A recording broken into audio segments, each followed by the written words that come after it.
Never was an early riser, used to be an up all nighter. Never saw the morning light quite like I do now. Never said no to a party. 자, 여러분 한 주일 동안 안녕하셨습니까? 공지 해드린 대로 제가 어제 이것을 장소가 없어가지고서 어디 외부에 나가 있느라고 강의 동영상을 녹화를 할 수가 없어서 부득이 오늘 이제 찍고 있는데 빨리 이제 찍고 편집하는데 시간이 매우 오래 걸리기 때문에 이게 제대로 약속한 시간에 올려줄 수 있을지는 모르겠지만 한번 해봅시다. 그래서 지난 시간에 이어서 이 탄수화물 전체에서 이제 중합체 지난 시간에 이 2당류까지 했었죠. 그 다음에 이제 올리고당이라고 하는 이것은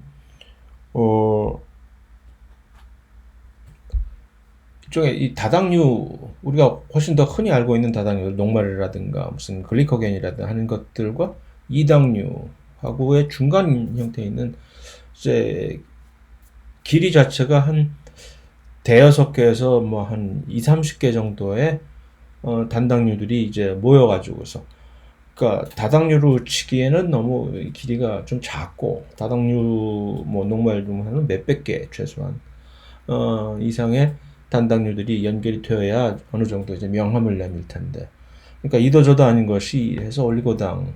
어쩌면 우리가 올리고당이라고 하면 뭐 음식할 때 건강에 좋다는 설탕 대신에 쓸 수 있는 건강식품이라고 생각을 혹시 하시고 있을 수도 있겠으나, 사실 실제로 우리 이 생명체 내에서 올리고당의 기능은 이제 좀 또 다른 측면에서 매우 중요한 역할을 하고 있는 것인데, 예를 들어서 글라이코프로틴이라고 잘 알려져 있는 당 단백질이라든가, 또 그것은 무슨 얘기냐면 이 단백질에다가 요 당이 올리고당이 이렇게 부착이 되는 것이죠. 거기 또 단백질에만 이렇게 부착되는 것이 아니라 지질에도 당이 이렇게 부착이 되게 되는데, 그것은 우리 이제 글라이콜리피드라고 하지요. 그래서 당 단백질, 당 지질. 왜 여기다 쓸데없이 지질이나 단백질에다 이게 당을 붙이는 장난을 치느냐. 아주 중요한 요 인식 표지로 쓰기 위해서 더듬이 그래서 세포 표면에 주로 이들이 이렇게 분포가 되게 되는데, 그래서 이것을 가지고서 PR을 식별을 하게 될 수 있는 것이죠. 아, 네가 누구구나 하고 어떤 종류의 세포이구나.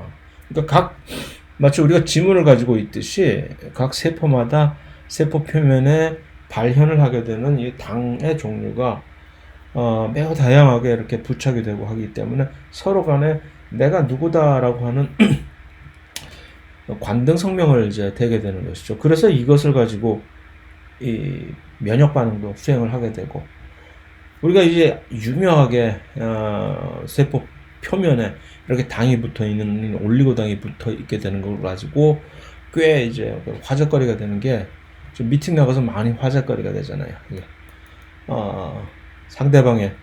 상대방의 이 적혈구 표면에 붙어 있는 이 올리고당의 종류가 뭐지 그렇게 궁금한지, 무슨 형이세요? 이렇게 A형의 올리고당을 가지고 있습니다라고 하면은 이제 A형 혈액형, B형 또는 저는 아무것도 안 가지고 있는데요. 그건 이제 O형이라고. 바로 그러한 당의 종류에 따라서, 그 다음에 그 당의 종류에 따라서 수혈을 할 수 있느냐 없느냐라는 것이 결정이 될 정도로. 그게 왜 그러겠어요? 잘 알고 계시듯이 그 당을 인식을 해가지고서 우리의 백혈구들이 이것을 얘는 우리 편이구나, 내가 가지고 있는 적혈구들과 같은 종류의 올리고당을 가지고 있구나, 그래서 너는 패스. 이 녀석 봐라, 뭐 내가 가지고 있지 않은 듣보잡 당을 가지고 있네, 너는 파괴 하는 그러한 인식 표지로 사용이 된다는 것입니다. 그래서 그림에서 이렇게 볼 수 있듯이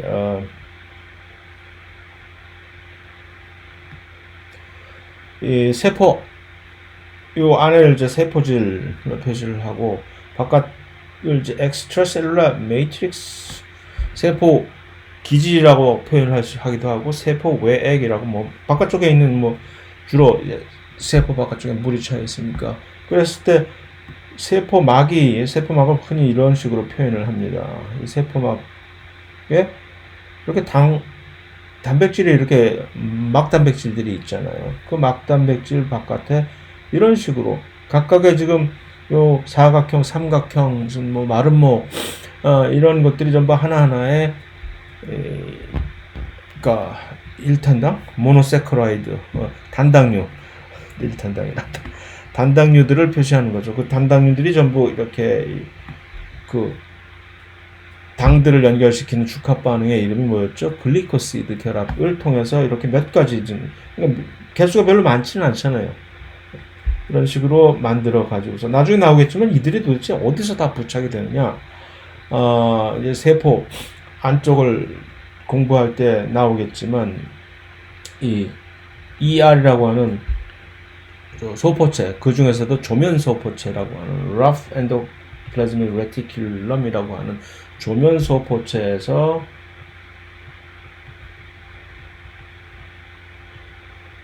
단백질 합성이 다 끝난 다음에 여기다가 마치 화장을 하듯이 입혀지듯이 당이 부착이 되고 그 다음에 이것들을 훨씬 더 이제 심오하게 2차 이중 화장을 하듯이 그 다음에 있는 이 골지에서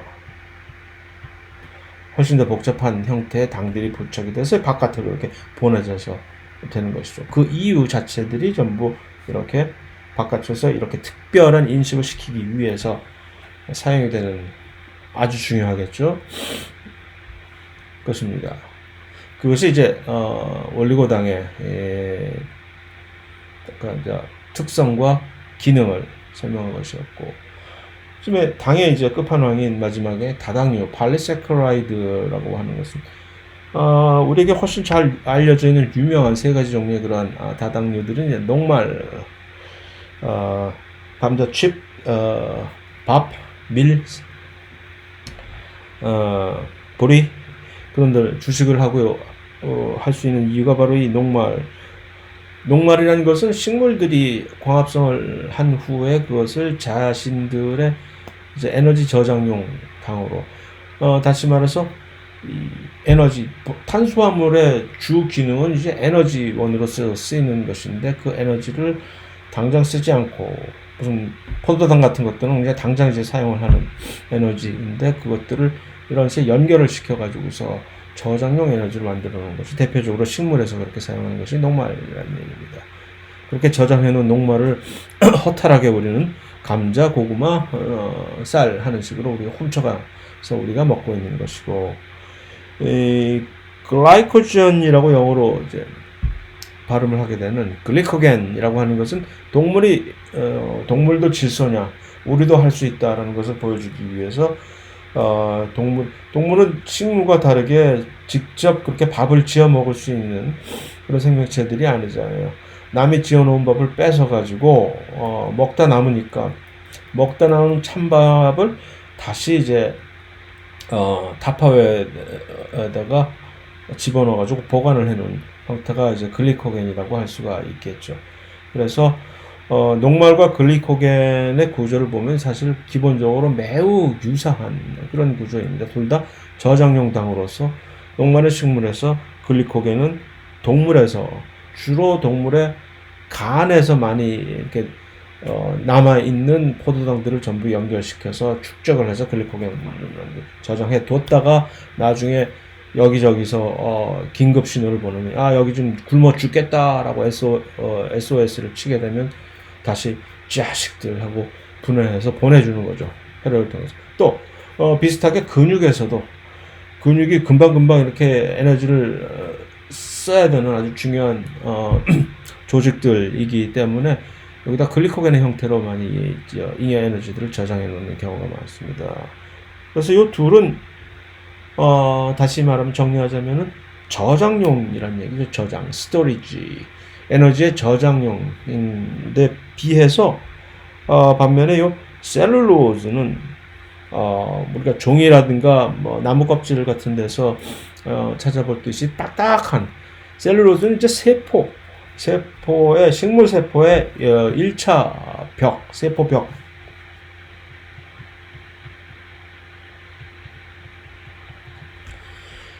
세포벽을 우리가 이제 만드는데 쓰이는 것이기 때문에 셀룰로즈 덕택의 식물 세포는 흐물흐물한 세포막 바깥쪽에다가 이렇게 딱딱하게 각진 얼굴을 옛날에 그 축구 전설인 누구처럼 한국의 축구 전설 누구처럼 각진 얼굴을 이렇게 구현을 할 수 있는 이 바깥쪽에 이 보호막을 셀룰로즈라는 것으로 이제 쳐주고 있는 것이죠, 식물들. 그래서 식물의 세포벽 구성원은 셀룰로즈. 다시 말하면 같은 다당류이지만 이 셀룰로즈의 형태에서 우리는 무엇을 이제 구조, 보호를 해주는 구조적인 그런 기능을 저장, 스토리지와 구조, 스트럭처 이 둘 다 이것을 이 다당류가 기능을 제공해 준다라는 얘기죠. 그 구조에 관해서 또 한번 이제 보게 될 것은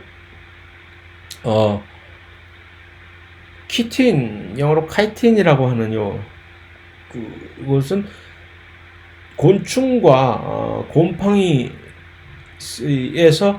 그 구조적 역할을 해주는 다당류입니다. 그래서 곰팡이 중에 효모라든가 곰팡이는 세포벽을 이 키틴이라는 물질로 셀룰로즈와는 전혀 조금 다른, 매우 비슷하긴 하나 조금 다른 질소 함유물이 조금 들어가 있습니다. 여기에.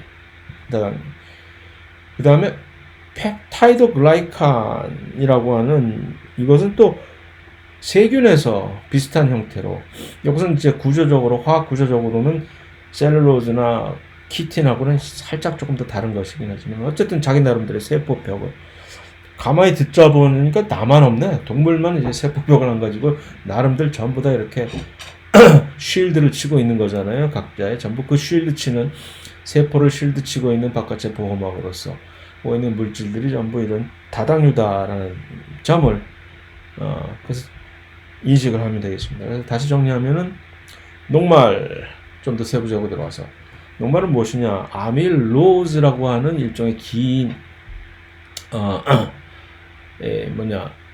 글루코스들이 이 포도당들이 계속 연결이 된 것입니다. 포도당 해서 쭉쭉쭉쭉 연결이 1차적으로 되어 있는 것인데 그 중에서도 어떤 식으로 이들이 연결이 되어 있느냐? 아밀로스는 그냥 쭉 길게 연결이 되어 있는 그런 포도당들이 계속 연결이 되어 있는 그런 형태의 당입니다.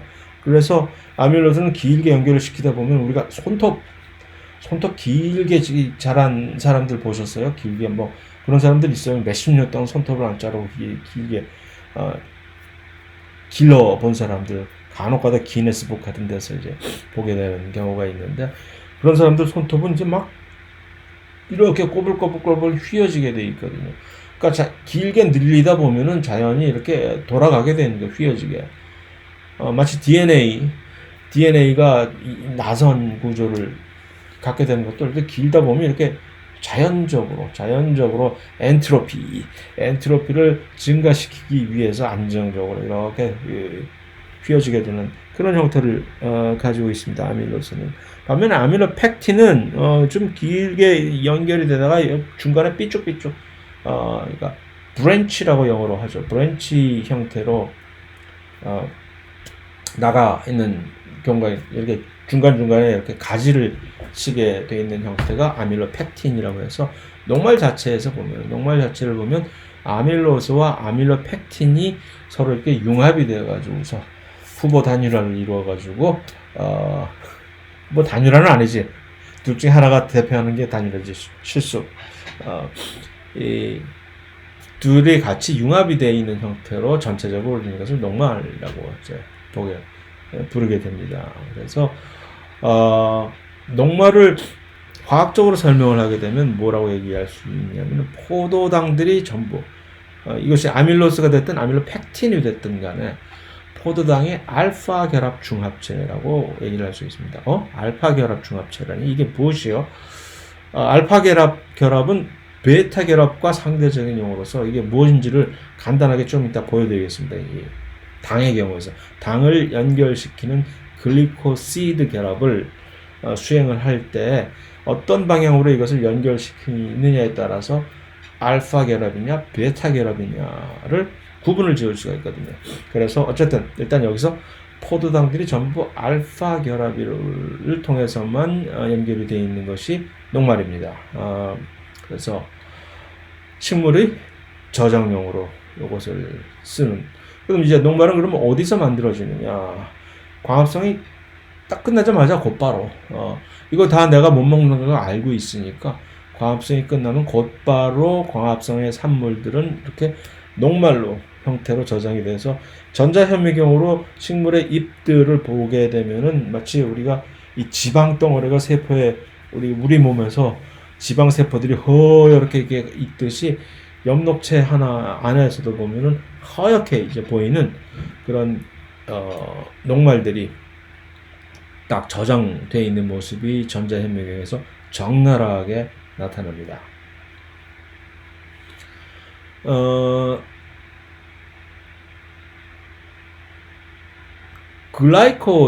글리코겐이라고 하는 글리코겐으로 그냥 한국말로 발음을 통일을 하겠습니다.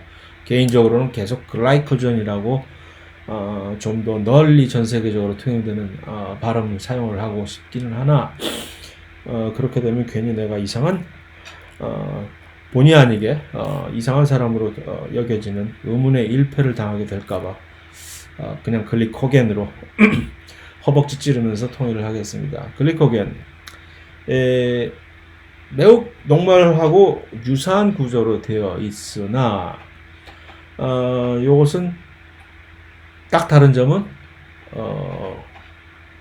약간의 이제 녹말보다도 훨씬 더 가지치기 형태, 브랜치형의 그 작은 삐죽삐죽 삐져나온 파생된 요 가지가 많다라고나 할까? 그 점만 빼고는 사실 녹말과 구조적으로 전혀 다른 점이 없습니다. 그래서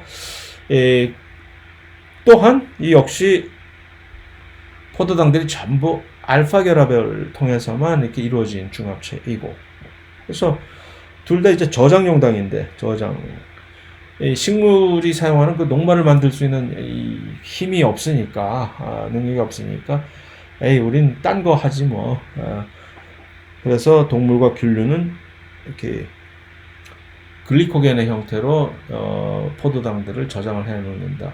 이것만 봐도 사실 동물과 균류가 훨씬 더 식물보다 자기들끼리 훨씬 더 진화적으로 가깝다는 것을 여기서도 볼 수가 있는 것이죠.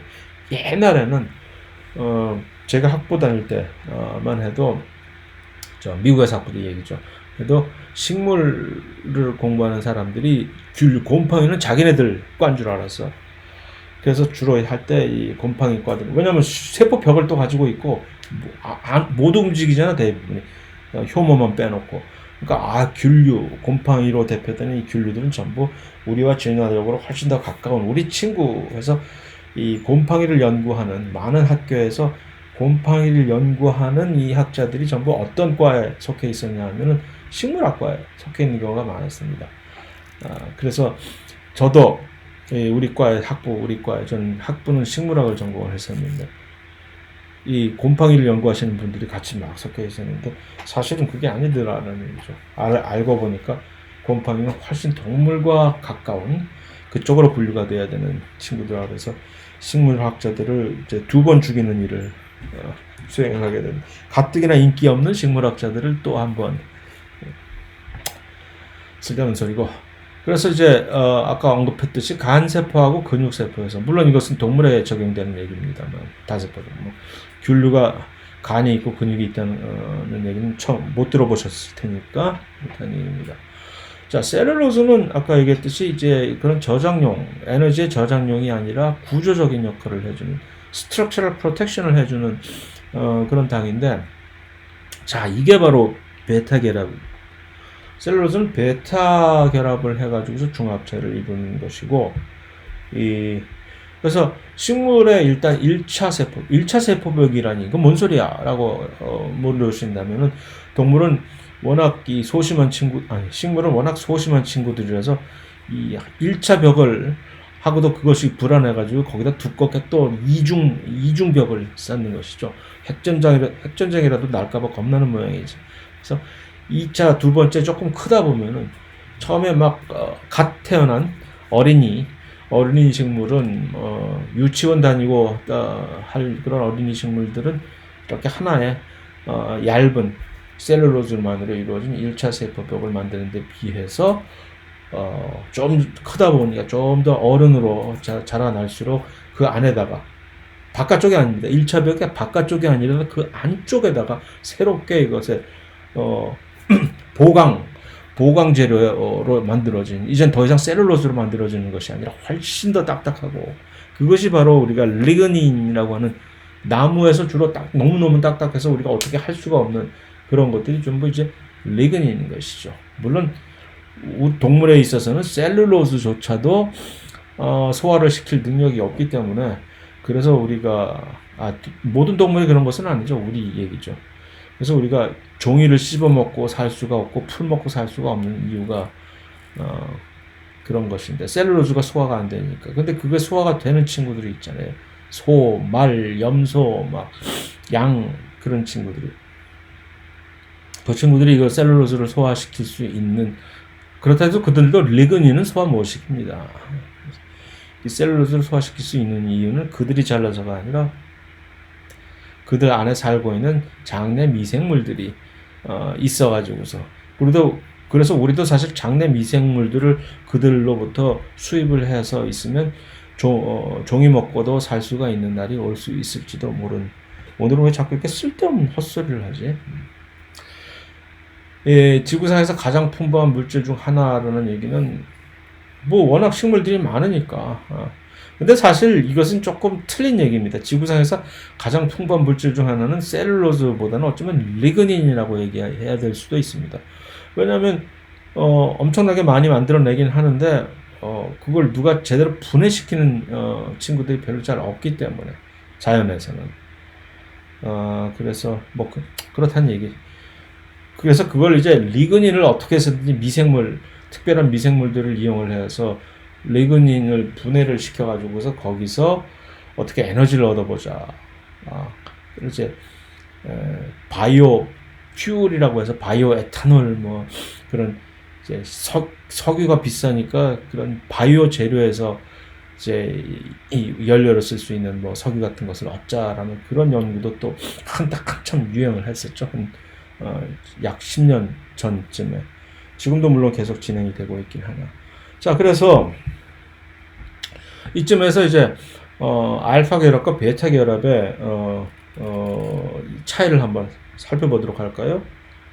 이것이 이 그림을 보면 알파 결합과 녹말과 글리코겐이 보여주고 있는, 왜 이래 자꾸.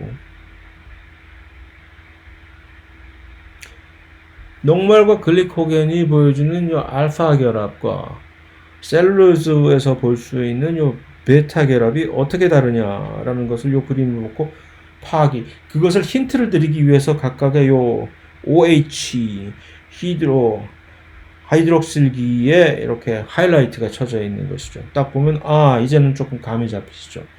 다시 말하면 방향이 이 OH 기를 특징적으로 우리가 집중을 할 때 이쪽에 있는 특별한 위치에 있는 요 당의 각각의 단당류에 있는 이 녹말에 있는 요 부위에 있는 OH 기를 우리가 주목을 할 때 이들은 어떤 식으로 지금 여기가 지금 글리코시드 결합이 이렇게 연결이 되어 있는 요 부분이거든요. 이것이.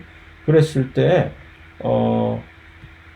이 베타 결합을 이루고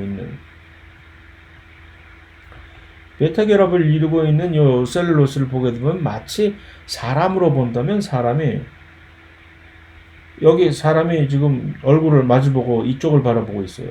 보고 있으면서 손에 손을 맞잡고 또 한 친구와 이렇게 하는데, 이 친구는 뒤쪽을 바라보고 엉덩이를 이제 보여주면서 우리에게 뒤쪽을 바라보고 있는 것이고, 그 다음에 또 한 친구는 옆에서 같이 또 손에 손을 붙잡고 얼굴을 보여주고 있고 또 손에 손을 붙잡고 뒷모습을 보여주고 있고 엉덩이와 이런 식으로 서로 간에 교차를 해서 앞을 보고 뒤를 보고 앞을 보고 뒤를 보고 하는 형식으로 결합이 되어 있는 것이 바로 이 베타 결합입니다. 반면에 이 알파 결합은 딱 보면 전부들 이렇게 앞쪽에 이걸 코로 한번 비유를 해봅시다. 코를 보여주고 있는 거죠. 포도당들이. 그래서 이는 웃어죠. 웃음 보기와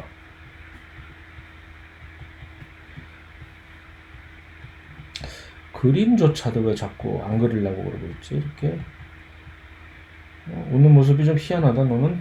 그런 식으로 이렇게 전부 모두들 앞을 보고 있게 되는 형상이 이 알파 결합을 이루고 있는 이제 스타치 녹말과 글리코겐의 경우에서 우리가 볼 수 있다라고 정리를 구분을 해줄 수가 있겠습니다. 그래서 뭐 이제 구조들을 이 셀룰로스는 훨씬 그래서 마치 군대에서 제식 훈련을 받고 있는 이제 훈련병들처럼 오와 열을 쫙 맞춰서 이렇게 두껍게 이렇게 나란히 나열이 되어 있는 그런 형태이고 녹말의 경우에는 막 이렇게 중구 남방으로 막 이렇게 녹말과 글리코겐의 경우에는 약간 무질서하게 이렇게 모여 있는 경우입니다. 자, 이렇게 그냥 지나갑시다. 진짜. 자, 카이틴의 경우는 이 곤충, 그 다음에 동물 중에서도 곤충과 비슷한 종류인 새우, 무슨 가재, 게 같은 갑각류 등의 동물에서 바깥쪽에 이제 껍질을 외피들을 이루는 딱딱한 구조들이 이제 카이틴으로 이루어져 있고, 또한 언급했듯이 균류들의 세포벽은 셀룰로즈가 아닌 요 카이틴으로 이루어져 있습니다. 자, 여기서 볼 때 셀룰로즈처럼 이 카이틴도 구조적인 기능을 제공해주는 당이라고 얘기를 할 수가 있겠죠. 그럼 카이틴은 아까 그 셀룰로즈에 비해서 뭐가 다른 것인데 라고 얘기를 한다면 이렇게 얘기할 수가 있습니다. 베타, 구조는 베타다 라고 얘기를 할 수가 있겠는데 음식은 알파이고 구조는 베타이다 라고 얘기를 할 수가 있겠는데 이게 무슨 소리야. 뭐 글루코사민은 들어봤다 내가 어디서 많이. 관절에 좋다는 그놈의 글루코사민. 그런데 글루코사민 앞에 접두어가 붙어있네. N-아세틸 글루코사민. 그냥 대충 이렇게 알아주면 됩니다. 포도당하고 비슷한데 어느 한쪽에 여기에 아세틸 그룹이 질소와 결합되어 있는 이상한 애를 달고 들어와가지고서 거기다가 OH 대신에 밀어넣고 얘 좀 집어넣어줘야 하고 끼워넣기를 한 형태가 N-아세틸 글루코사민. 이제는 더 이상 이상한 애가 들어와 있으니까 더 이상 포도당이라고 부르지 못하고 애비를 애비라 부르지 못하고 N-아세틸 글루코사민이라고 부르게 된 것이다 라고 생각해 주면 되겠습니다. 그래서 균류의 세포벽이고 그 다음에 곤충 및 갑각류의 이제 요것을 우리는 특별하게 엑소스켈리톤이라고 해서 외골격이라고. 곤충이나 갑각류 같은 친구들은 우리처럼 이런 포유동물이 잘 보여주고 있는 척추동물이 잘 보여주고 있는 안쪽에 있는 그 뼈들이 안쪽에 붙어 있는 이것을 우리는 내골격이라고 하는데, 이 친구들은 바깥쪽에 뼈가 이제 뼈 구실을 해주는 그 구조적인 지탱을 해주는 것들이 바깥쪽에 있어요. 그래서 이것을 외골격이라고 하는데, 그렇기 때문에 곤충들이 한참 있다가 진짜 탈피를 하고서 새로운, 왜냐면 몸이 불어나는데 바깥쪽에 뼈가 이제 이렇게 이것을 꽉꽉 억누르고 있으니까 이제 너는 내가 더 이상 안 되겠다. 너를 토사구팽시키고 새로운 껍질로 우리는 환골 탈퇴해야 되겠다 하는 일들을 주로 겪는 이유입니다. 그래서 곤충과 갑각류들은 이런 외골격을 가지고 있는데 그 외골격을 지탱해주고 있는 그 단단한 물질의 근간은 바로 이 키틴이다, 카이틴이다라는 얘기입니다. 그렇기 때문에 이제 지금이야 뭐 관심도 없지만, 아니 왜 곤충에 대해서 우리가 일종의 이상한 트라우마를 가지고 있거든요. 사람들이 곤충과 이제 뱀들, 파충류에 대해서 일종의 트라우마를 가지고 있는데, 그래서 곤충이 말이에요. 곤충이 이렇게 조그만 그런 날벌레, 조그만 벌레가 아니라 크기가 마치 집채만한 킹콩만한 그런 곤충이 생겨나면 어떻게 될까? 그 무서워서 어떻게 할까?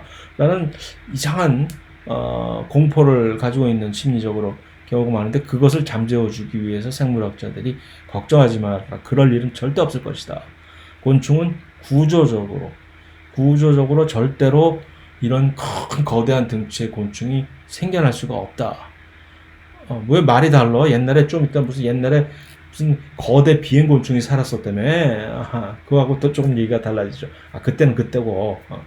그것도 이제 거대 비행곤충은 그것도 이제 정도 것이지. 거대 비행곤충이라 봤자 이래서 잠자리가 요만한 잠자리 대신에 한 이만한 잠자리 정도일 정도이지. 그것만 해도 좀 무섭긴 하다. 파리가 이만한 파리가 나한테 달려든다면, 어휴. 그 얘기가 아니라 이제 우리는 그거보다 훨씬 더 큰 진짜 공룡만한 크기의 곤충, 그런 게 나타나면 어떻게 될까? 그거는 절대 있을 수가 없다는 얘기가, 이 외골격은 그것을 그렇게 그 크기를 지탱해낼 수 있을 만큼의 힘을 받아주지 못한다라는 이론을 근거로 해서 일부 걱정이 많은 사람들의 근심을 조금 덜어주려고 했던 얘기들이 옛날에 많이 돌아다녔었던 적이 있습니다. 어쨌든 그래서 이들은 전부 카이틴으로 이루어져 있다. 구조적으로 본다면 이게 있는 거죠. 그럼 가만히 이걸 자세히 들여다보면 이 자체가 이제 카이틴을 이루고 있는 일부를 살짝만 보여준 것인데, 요 부위만 뺀다면, 요 부위들을 뺀다면 사실 요 부위들이 제대로 OH들이 나와 있었다면, 이거는 그냥 누가 봐도 셀룰로즈하고 동일한 그런 구조인데, 여기에 OH 대신에 뭐 이상한 애가 들어와 있죠. N, 일단 질소가 들어와 있잖아요. 질소는 본 일이 없잖아. 그 질소가 누구란 거고 자꾸 빨간색에서 노란색으로 변하는 거야. 그래서 여기에 CO, CH3, C에서 요 탄소가 요 산소하고 이중결하고 돼 있을 겁니다. 이게 아마. 그래서 이것을 이제 아세틸 그룹이라고 얘기하죠. CO 그다음에 CH3가 이렇게 있는 그래서 이것을 N-아세틸 글루코사민이라고, 아민 NH가 아민은 아미노를 이제 아민이라고 얘기를 하는 건데, 그래서 키틴을 이제 설명을 해줄 때 키틴을 이루고 있는 요 단당류의 종류가 바로 그 N-아세틸 글루코사민이라고 하는 물질입니다. 그래서 키틴에 의해서 외골격으로서 보호를 받고 있는 넌 누구냐? 잘 모르겠습니다. 봐도.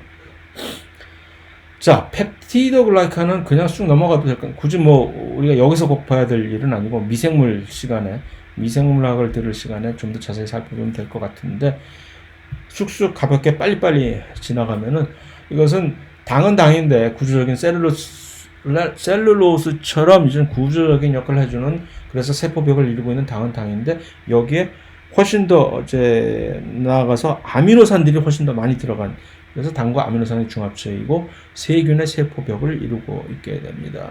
그리고 구조적으로 뭐 이렇게 돼 있다. 뭐 보여드려봤자 쓸데없이 그냥 넘어갑시다. 그래서 여기서 보는 것이 이제 펩티도 글라이칸이라고 하는 층을 이렇게 두껍게 쌓여있는 세균들이 많거든요. 그걸 아주 두껍게 쌓여있는 세균들을 그램 포지티브, 그램 양성 세균이라고 얘기를 하고, 그것을 아주 얇게 가지고 있는 세균을 그램 음성 세균이요, 그램 네거티브 백테리아라고 얘기를 하는데, 이 두껍게 보호막을 쳐주는 이 막이, 나는 왜 이렇게 얇아, 이게 추우니까 하나 뭔가를 또 더 전기 담요를 위에 깔아야 되겠죠. 그것이 바로 이 그램 음성 세균에만 가지고 있는 그 바깥쪽에 LPS라고 하는 그 층입니다. 뭐 자꾸 이상하게 딴 데로 빠지는데 거기까지가 탄수화물에 대한 정리고, 살짝 정리를 하면 탄수화물은 그러니까 여러 가지 이 단당류들이 중합체로서 여러 가지 다양한 종류의 다당류와 올리고당 내지는 이당류들을 만들어내는데 다양한 기능들, 에너지원으로 뿐만이 아니라 에너지의 운반을 하기도 하고 에너지를 저장용으로도 쓰기를 하고 또 구조적으로 만들기도 하고 참 다양하죠. 그죠?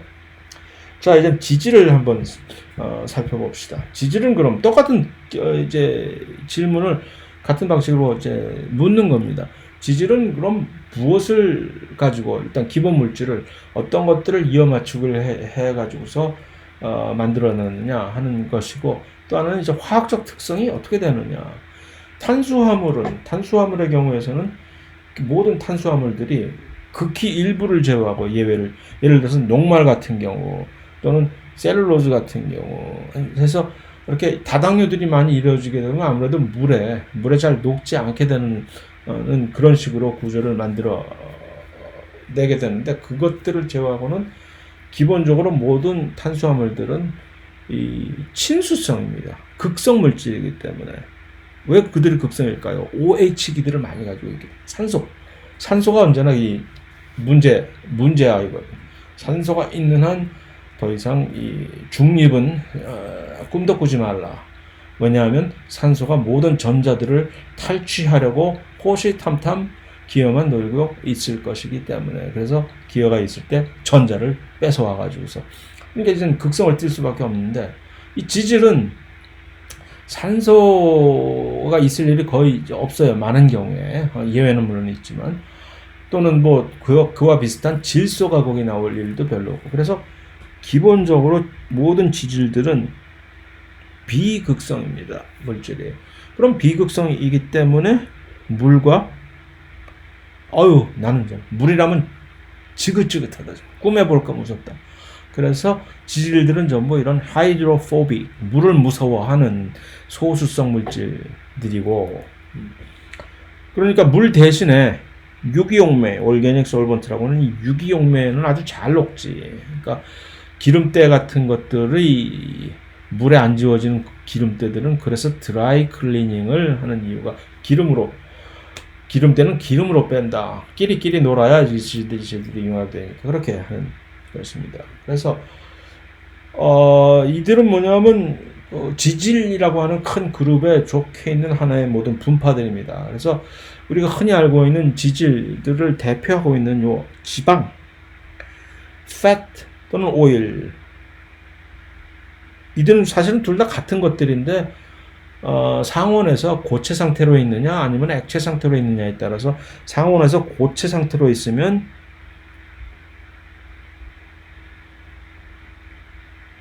fat라고 얘기를 하는 것이고, 영어로 상온에서 액체 상태로 있게 되면은 오일이라고 얘기를 하는 것이고, 이게 왜 그렇게 될까요? 라는 곧 우리가 구분을 할 예정입니다. 그 다음에 이들과는 조금 아주 특이하게 성질이 약간 달라서 우리를 태생시키는데 큰 역할을 해주기도 하고, 또 우리에게 큰 언제나 숙제를 안겨다 주게 되고 있는 이 파스포리피드라고 하는 한국말로 인지질이라고 하는 물질도 지질의 일종이고, 그 다음에 콜레스테롤 역시 그렇고, 왁스, 조금 이 복잡한 구조로 되어 있는 일종의 지질의 일종인 왁스, 식물의 표면이나 또는 꿀벌, 벌집 같은 것들 만들 때 좀 이런 왁스로 만들어내죠. 그 다음에 일부 이제 지용성 비타민들이 있잖아요. 그 지용성 비타민들이 이제 지질에 속하게 되는 것이지요. 그래서 일단 지방만을 따져볼 때, 이제 인지질이나 무슨 콜레스테롤이나 그런 것들은 조금 잠깐 살짝 접어두고, 지방만을 이제 따져볼 때 지질을 아주 구성하는 가장 대표적인 구성물들인 지방, fat, 오일로 이루어져 있다. 그 두 가지 종류로 있다고 얘기를 했죠. 지방은 전부 그것이 fat가 됐든 오일이 됐든 간에 지방산, 영어로 fatty acid라고 하는 요 지방산들이 마치 단당열이 쭉 모여서 다당류를 이루듯이 지방산들이 쭉 연결이 되어 가지고서 지방을 이루게 되는 그런 중합체입니다. 그래서 한마디로 예를 들어 지방을 한마디로 요약하시오라고 하면 지방산의 중합체입니다 라고 얘기하면 100점 이렇게 되는 얘기입니다. 그럼 지방산은 누구인고? 지방산이 정의를 할 줄 알아야 되겠죠? 그러면 말로 이렇게 풀어쓰자면, 말로 언제나 풀어쓰면 이렇게 복잡하게 되고 짜증을 우리에게 유발시키는 요소를 제공해 주는데, 말단의 카르복실기를 가지고 있는 긴 탄화수소 사슬이다. 여기서 일단 카르복실기, 그래서 이런 것들이 자꾸 튀어나오기 때문에 조금 지난 시간에 몇 가지 종류의 중요한 소위 말하는 작용기, 펑셔널 그룹들을 보여주면서 이것들은 이름을 알고 있고 이것들이 누구인지를 대충 알아두면 좋다라고 말씀을 드렸죠. 물론 이것들이 유기화학을 여러분들이 배우게 되면 당연히 이것들은 암기를 하고 있어야 될 사안들이긴 하나. 그래서 카르복실기가 무엇이냐? 탄소가 여기에 이중결합을 산소가 이루고 있고 그 다음에 그 대신에 OH가 하나 있는 것이 아니라 그러면 알데하이드가 되죠. COOH 이렇게 COOH 해서 그것을 이제 우리는 카르복실기라고 얘기를 하는데 이것이 한쪽에 이렇게 COOH가 있습니다. 그래서 카르복실기가 있고 그러면 다른 쪽에는 계속 줄줄이 사탕으로 CH2가 이게 탄화수소라는 얘기는 바로 이거죠. 탄소와 수소만 있는 것이 탄화수소입니다.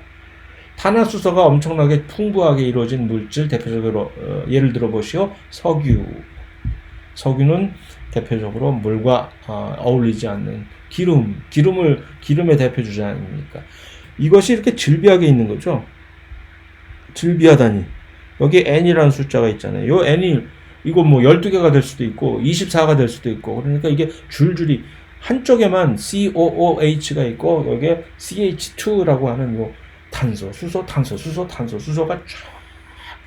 끝맺음을 마침표를 해야 되니까 여기에 수소가 2개 대신에 3개가 있는 것이죠. 탄소는 그 공유결합을 언제나 4방향으로 이루고 있기 때문에 한쪽에 이제 플러그인을 해서 마침표를 딱 찍어줘야 거기서 끝나지. 안 그러면 계속 또 줄줄이 CH2 계속 연결이 되고자 할 테니까. 이것이 바로 대표적인 지방산의 일반적인 구조입니다. 그래서 화학식으로 보게 되면 뭐 이런 식으로 살펴볼 수 있어요. 그러니까 바깥쪽에 이렇게, 그러니까 여기가 산소, 여기 또 OH 로 있는 산소. 그러니까 이쪽이 살짝 조금 이제 찜찜한 거지. 여기서 이 약간의 극성을 보게 되는 누구 때문에? 바로 이 친구 때문에, 산소 때문에 극성을 보여줄 수 있을 만한 어떤 이 잠재적 요소를 가지고 있으나 워낙 여기가 정말 이제 집중적으로 이 비극성인 이런 탄화수소들이 쭉 깔려 있기 때문에 그래서 이렇게 그것을 이제 다른 이제 분자의 모델로 표현을 하게 되면 이런 식으로 보통 표현을 하게 되죠. 그래서 이것을 우리는 엠피필릭이라고 하는 한국말로 양수성 또는 양친매성이라고 하는 아수라백작은 반반이긴 하지만 이것은 그렇게 반반으로 나와 있는 건 아수라백작 알아요? 마징가 Z에서 나오던 내가 내가 소년 시절에 즐겨보던 그 명품 만화였는데 그때만 해도 클래시컬 명품은 아니었을지도 모르나 좀 유치하긴 했는데 그 마징가 Z에서 나오던 아수라백작 반반이잖아요. 이게. 그런 것처럼 이 머리 부분이라고 보통 우리가 표현하는 저쪽 이 카르복실기가 있는 쪽은 일종의 약간의 친수성이고 산소들 때문에 엄청나게 긴 소수성 꼬리를 가지고 있는 이중적인 구조를 가지고 있는 것이 지방산입니다. 보통 그래서 이 탄화수소는 길이가 얼마나 되는 거죠? 일반적으로 이것을 위배할 수 있는 예외들은 언제나 있는 법이긴 하나 보통 12개에서 24개 정도가 쭉 있게 되는 것이 하나 대표적인 지방산의 구조입니다. 이렇게. 그래서 대표적인 어떤 지방산이 무슨 팔미틱산, 팔미틱 애시드 하나의 지방산이고, 근데 지방산들 중에는 조금 전에 봤던 팔미틱산처럼 완전히 이런 포화지방산이 있고, 그렇지 않고 불포화지방산이라고 하는 것이, 포화지방산과 불포화지방산은 뭐가 다른데? 라고 한다면, 이것이 이제 포화지방산, 팔미틱 애시드.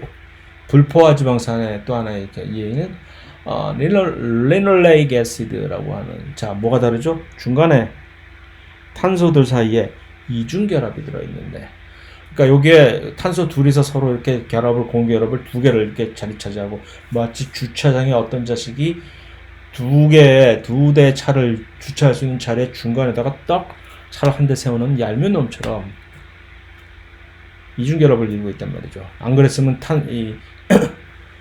이 수소 하나가 여기 더 끼어 들어올 수가 있는 요 자리에 말이에요. 그것들을 이제 탄소 이중결합이 있는, 가지고 있는, 그러니까 어디든지, 언제 어디서든지 그러한 이중결합은 얼마든지 발생할 수 있으니까 이중결합의 개수는 정말로 이제 오야맘인 것이죠. 그래서 이중결합을 가지고 있게 되는 그러한 지방산들을 불포화, 완전히 다 채울 수 있는데 지금 이런 식으로 사보타지를 하고 있다라는 뜻에서 불포화 지방산인 것이 좋고, 다시 돌아가서 이렇게 질서 정연하게 모든 이제 이 공유 결합들이 전부 하나씩 이루고 있게 되는 이 경우를 포화 지방산이라고 얘기를 합니다. 자, 그런데 분자 모델에서 볼 때, 분자 모델에 볼 때는 이 포화 지방산과 불포화 지방산이 여기 왜 갑자기 이렇게 휘어버렸지? 이게 조금 이따 나오겠지만, 이중결합을, 탄소와 탄소 사이의 이중결합을 이루게 되는 그 방향이라는 게 자연적으로 생명체 내에서는 언제나 꼭 정말 고지식하게 한쪽 방향으로만, 그 한쪽 방향을 우리는 시스 방향이라고 얘기를 하는데, 그 시스와 상대적인 개념이 트랜스 방향인데, 그것은 이제 화학 시간에는 배우게 되지만 여기서 생물학적인 훨씬 더 낙후된 방식으로 정의를 하자면 좀 이따 얘기를 해드리겠습니다만, 그래서 중요한 것은 모든 생명체 내에서는 이 이중결합이 언제나 시스라는 방향으로만 이루어진다라는 얘기입니다. 그래서 좀 이따 이제 그것을 다시 정리하기로 하고, 그래서 불포화 지방산은 이런 이중결합을 가지고 있다. 그런데 일단 그거보다 좀 더 중요한 것은, 그러면 이 지방과 지방산은 어떤 관계를 이루고 있다고 얘기를 했죠? 지방산들이 모여서 지방을 이루고 있잖아요. 그래서 그것을 모이게 해주는 그 결합은 에스터 결합이라고 얘기를 합니다. 조금 이전에 그 탄수화물을 볼 때 봤던 그 글리코시드 결합보다는 이름이 훨씬 더 예쁜데, 에스터 결합. 글리코시드보다 에스터가 훨씬 더 예쁘다고 생각하는 나는 무엇인가? 뭔가 어떠한 선입견과 편견이 들어있기 때문에 또 그것을 생각하는, 또 반성을 하게 되는, 잠시 반성을 하게 되는데, 에스터 링키지라고 하는, 결국 또 축합 반응입니다. 이것이 글리코시드 결합이 됐던, 에스터 결합이 됐던, 또 다음에 계속 나오게 되는 무슨 인산 이에스터 결합이 됐던, 또는 펩티드 결합이 됐던, 전부 모든 것들은 다 물이 한 분자 빠져나가면서 그 둘 사이에 공유 결합이 딱 연결이 되는 축합 반응의 일종인 것이죠. 그래서 이 지방산을 중합을 해가지고서 지방 또는 오일을 만드는 결합, 지방과 오일은 둘 다 똑같이 이런 에스터 결합을 통해서 지방산들이 이루어진 것이다. 그 에스터 결합의 주의 근본 단위는 처음에 이제 글리세롤이 와야 됩니다. 글리세롤은 탄소들이 3개의 알코올을 갖고 있게 되는 알코올기 OH를 갖고 있는 물질을 글리세롤이라고, 요즘 손세정제 만드는 그 중요 원료가 바로 글리세롤입니다. 코로나가 막 창궐해서 막 난리가 났을 때, 그 작년 초, 재작년 말에서부터 작년 초까지 갑자기 손세정제가 동이 났었던 적이 있었죠. 손세정제 중요성이 갑자기 이상해져가지고서 그래서 저도 손세정제나 하나 사볼까. 미국에 있는 딸애를 방문을 해야 될 일이 생겨서 조금 가는데 여행대 찜찜해서 손세정제라도 들고 가야 되는 것이 아닐까 해서 하려고 학교 근처에 약국에 들어갔더니 갑자기 손세정제들이 동이 나와가지고서 말도 안 되게 손세정제와 저 곤충 물러나게 하는 그 스프레이 있잖아요. 그거를 같이 끼워 팔기 하는 아주 조잡한 물품, 그거 빼고는 전부 다 품절이 됐다는 건데 그걸라도 살려고 보니까 가격이 어마무시하게 말도 안 되는 가격이. 그래서 아닙니다 하고 나와서 그냥 내가 만들어 버리지 뭐 하고 뭐 실험실에 쌓이고 싼 게 이런 물질들이니까 일단 글리세롤이 있고 거기다가 알코올을 섞어서 그 다음에 또 뭔가를 첨가하고 또 옆에 있는 또 다른 샵에 가서 약간의 이 오일, 아로마 오일을 섞어서 그렇게 대충 조합해서 나름대로의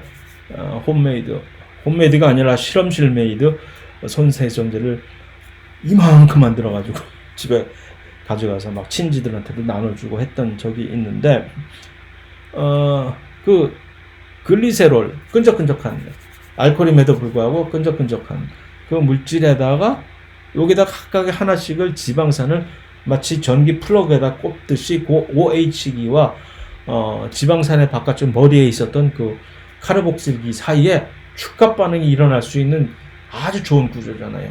물이 빠져나갈 수 있으니까 OH와 수소가 있으니까. 그래서 그것들을 이렇게 딱딱딱딱 연결시킨 것들이 이제 바로 이 하나의 지방이 되어버리는 것이죠. 그래서 그런 식으로 지방산을 3개를 그렇게, 왜냐면 글리세롤은 3개의 알코올이 딱딱딱 OH기들이 있으니까 최대 3개를 거기다 연결시킬 수가 있는 거죠. 그래서 사실 지방이라고 하면 우리가 아주 거대한 물질이라고 생각하기 쉬우나 지방이야말로 여러 가지 생명체를 이루는 4개의 고분자 물질 중에서 가장 크기가 작은 물질입니다. 3개만 밖에 꽂을 수가 없기 때문에. 그래서 이것을 그렇게 만들어 놓게 되는 그 지방을 보통 우리는 트라이에이실 글리세롤 또는 트라이글리서라이드라고, 이제 트라이에이실 글리세롤 또는 트라이글리서라이드, 한국말로 트리글리서리드라고 이제 쳐보면 많이 나오는 경우가 있어요. 그래서 트리글리서리드, 네이버 같은 데 쳐보면 중성지방하고 딱 나오는 거죠. 중성지방이 뭐야? 했을 때 바로 대표적인 거의 대부분의 그 지방이 바로 그 트라이글리서라이드라고 하는, 우리가 보통 구분을 하는 중성지방 뭐 어떻게 하는데 결국 대부분의 그 지방인 것이죠. 음식물을 통해서 우리가 이제 얻게 되는 대부분의 지방은 결국 이러한 트라이글리서라이드 형태로 보시게 되지, 이렇게 글리세롤의 3개의 알코올이 있는 부분과 요 각각의 하나의 지방산에서 바깥쪽에 이렇게 OH들이 있잖아요. 이렇게 이들이 만나면서 물이 쫙 빠져나가면서 여기에 공유결합, 이 이름을 무엇이라고 부르냐? 에스터결합이라고 해서 이렇게 만든 것이 지방입니다. 자, 일단 여기까지만 편집을 통해 가지고서 다시 끊고 벌써 이미 50분이 훨씬 지나게 되는 길이 때문에, 그래서 요 나머지는 다음 세션으로 넘겨서 계속해서 이어가도록 하겠습니다.